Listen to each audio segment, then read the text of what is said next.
Hello, everyone out there on Zoom. Thanks so much for tuning in today to my presentation, Language de Luxe, the Formation of Style in 18th Century European French. I'm excited to share with you some of the research that I've been putting together for my dissertation, even if it's just on Zoom and not in New Zealand as we had planned. Most historians know a thing or two about the prominence of French across Europe. It was the major vehicular language of the long 18th century.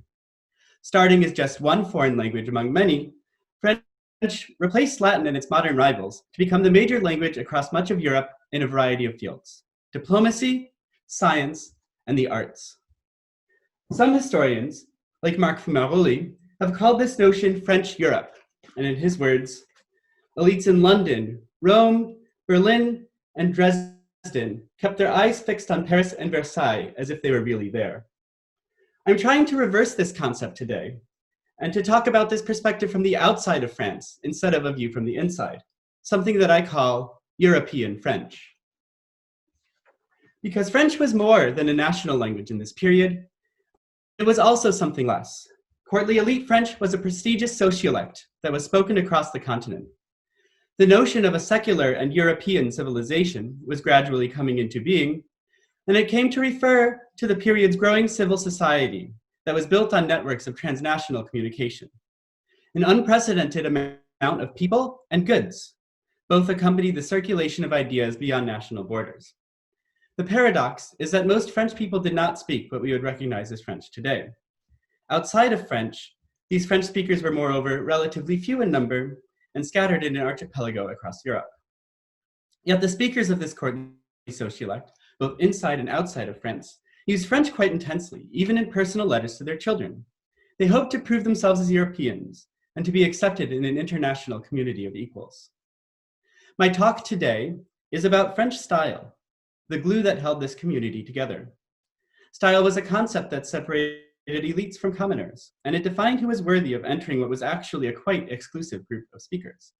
Then, as today, French conjures up notions of exclusiveness, refinement, and impeccable luxury. And scholars like Joan Dejean have done great work in showing the early modern roots of this modern phenomenon. My task today is to apply these notions of style to the literary sphere. Languages evolve and go through fashions of their own. In a hierarchical society, like that of the European Old Regime, notions of style became a proxy for status and good breeding, as well as a medium of communication. My talk today focuses especially on the notion of style as it developed in early modern Prussia, which Frenchified both earlier and more fully than many other European states. I explore arguments over the content and the meaning of literary style and show how they mapped onto political conflicts. Noble Germans, naturalized Huguenots, and native Frenchmen all twisted these standards of literary style to their own personal advantage. I hope to show you that languages are not neutral media for the transmission of historical knowledge. Instead, they are worthy of study as historical forces in their own right. And the particular contours and particular uses of this language, and most of all, its perennial obsession with style, are an integral part of what makes European French so interesting as an object of study today. So on to today's discussion, the history of French in early modern Prussia. While some members of the royal family had often spoken French since the middle of the 17th century, the language entered a new phase when Frederick II acceded to the throne in 1740. He introduced the language with a new intensity in a variety of fields: at court, in the refounded Academy of the Sciences, and in the Prussian Ministry of Foreign Affairs. It was a shrewd policy, and I think it was motivated by aesthetic preference as well as a sense of realpolitik. Francophone diplomacy mobilized the kingdom's considerable Huguenot and international talent for the benefit of state service. It granted access to a cosmopolitan network of informants, and it abetted Prussia's recognition as a European great power. What we see, however, is that once Prussia begins to use French with some frequency, is that it leads to an even greater social change. Mastery of the language went hand in hand with a mastery of courtly style. The young, clever, and genteel people of the Prussian foreign ministry, the Kabinettsministerium, began to use French to show that they were prepared for a career in state service. What do I mean by style? In this context, I would argue that the term has two closely related meanings. In the narrow sense, it's a form of writing. a ritualistic form of address. We can see this style at play in the letters and the official applications of the period. But in the second sense, French style was a sort of natural ease, a very slight learned disregard for these very same conventions. Those of you who have read Castiglione's Courtier may be familiar with the concept of sprezzatura, or the specific sort of grace that comes from not taking oneself too seriously. The French language adapted the prestige and eloquence of Renaissance Latin and added a twist of sprezzatura to form the worldly and modern sociolect that we find in the letters of the Madame de Sévigné and in her emulation by figures like Frederick the Great. So how did elites come to hold this innate sense of French style? It can be generalized that there were methods by which a young German could learn French, one noble or elite, and the other more bourgeois. Noble families would grow up serviced by a small army of French butlers, French cooks, and French dancing masters.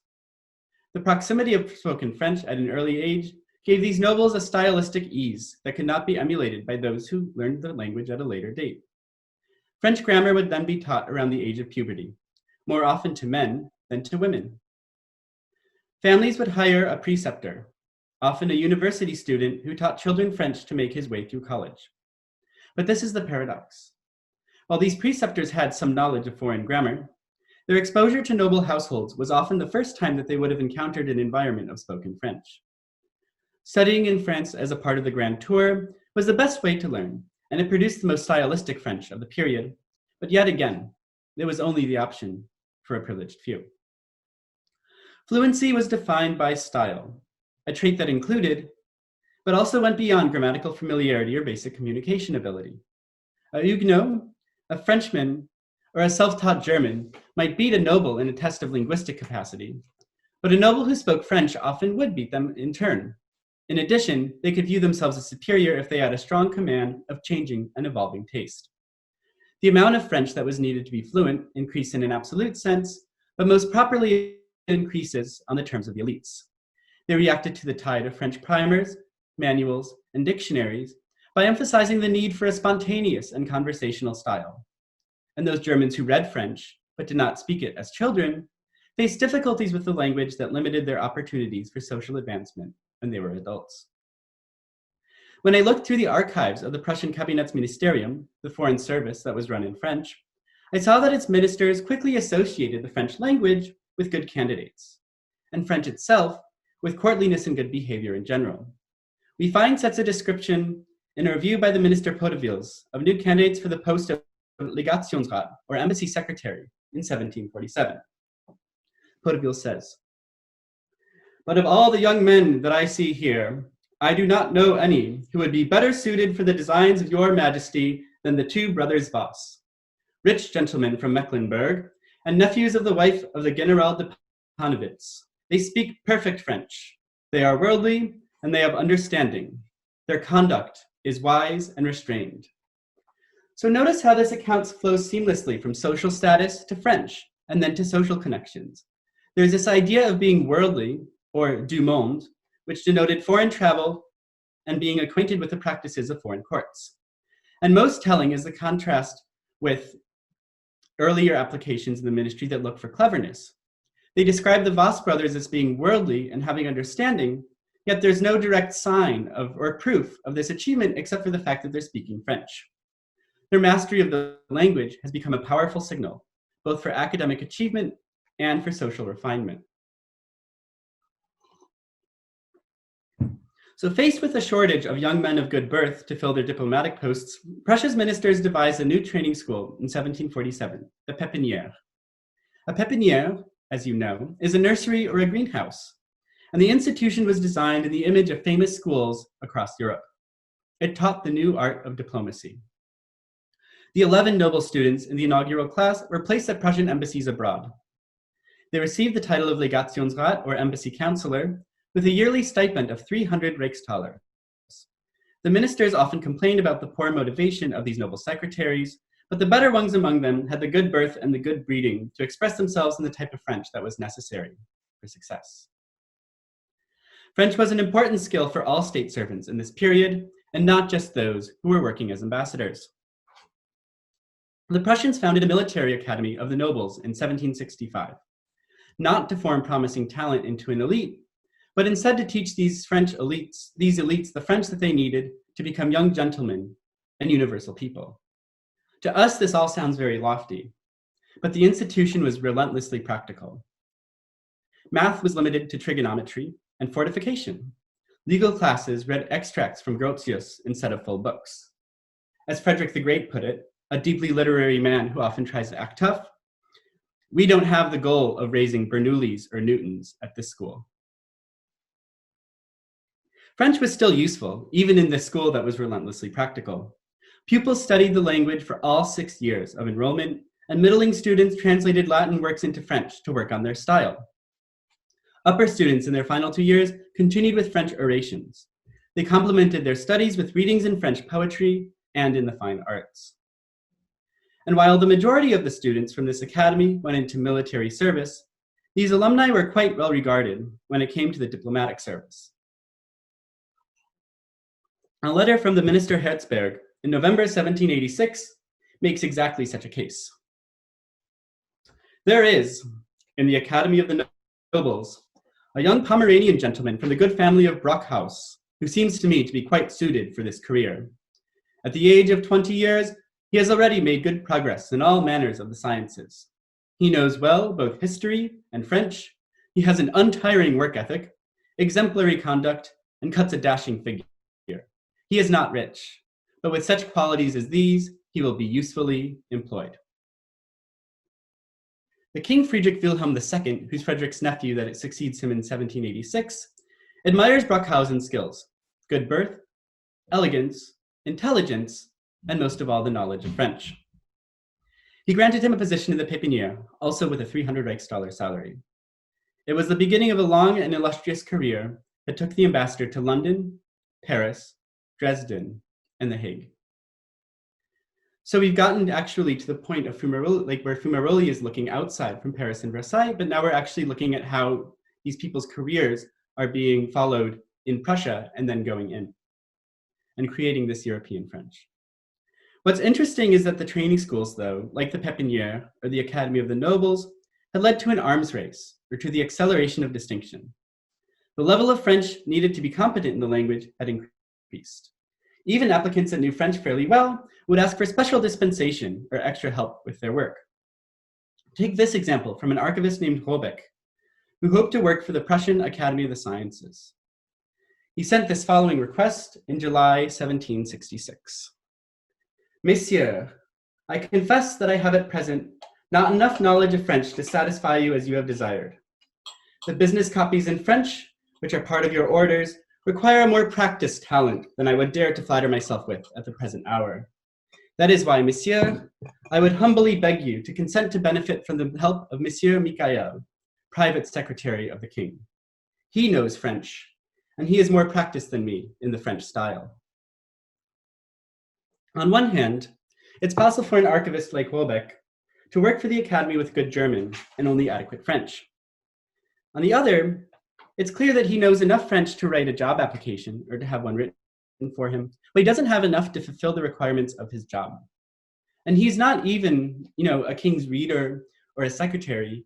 He's an archivist, and they're really holding the archivist even to this high sense of French style.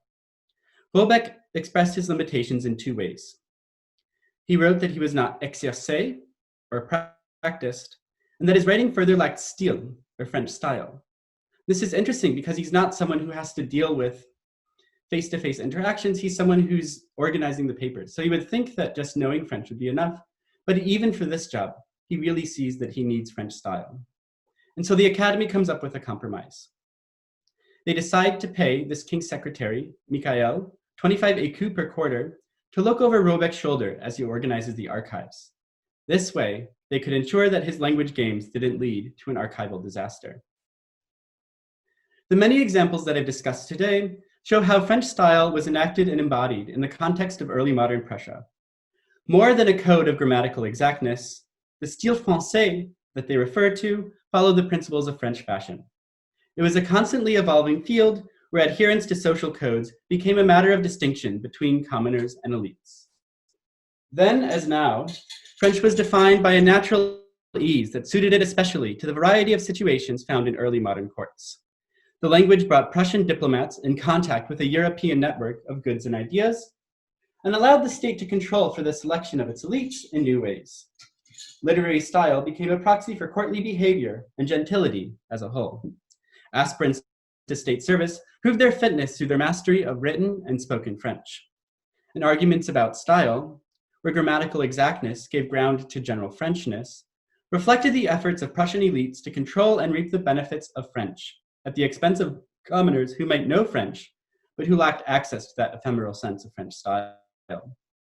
This study on style forms a small part of my larger thesis that explores a variety of topics: diplomacy, sociability, and luxury as three major threads of European French.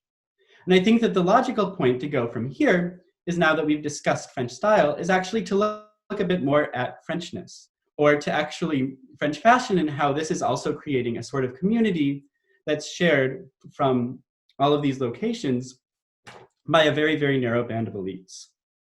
One particular case study that I want to explore is the case of Louisa Dorothea, the Herzogin or Princess of Gotha in Eastern Germany. She never visits France and stays in Gotha almost her whole life after she's married, but she stays up to date on French books, news, and fashion through her confidant, Friedrich Melchior von Grimm. And I think that this process where Louisa Dorothea, paradoxically, is actually more connected to the French world than a lot of people that actually are French or live in French, is part of the puzzle that makes this period so interesting. Because far from a national idiom, the type of French that's used, the courtly sociolect limited to elites, led to a practical European cosmopolitanism that could be said to be a factor in what Christopher Bailey refers to as the birth of the modern world. And I think that it's also important to say that when speakers in this time refer to French as universal, they mean maybe something more and something less than what we would by the term. That languages usually are associated with particular tasks, such as French with fashion, and that French is used a lot less often for trade comparatively than German or English in this period. But what happens is, because French is so concentrated in the realm of fashion, it leads to the creation of more and more unified consumer markets. Think of William Sewell's work on the Empire of Fashion. And I think that language and style is unifying in the same way that fashion is, and also just as important to the birth of the modern world. French in the 18th century was a very particular language. It's not merely a medium of communication, but it's a language of distinction that turned Germans into Europeans and ennobled daily life.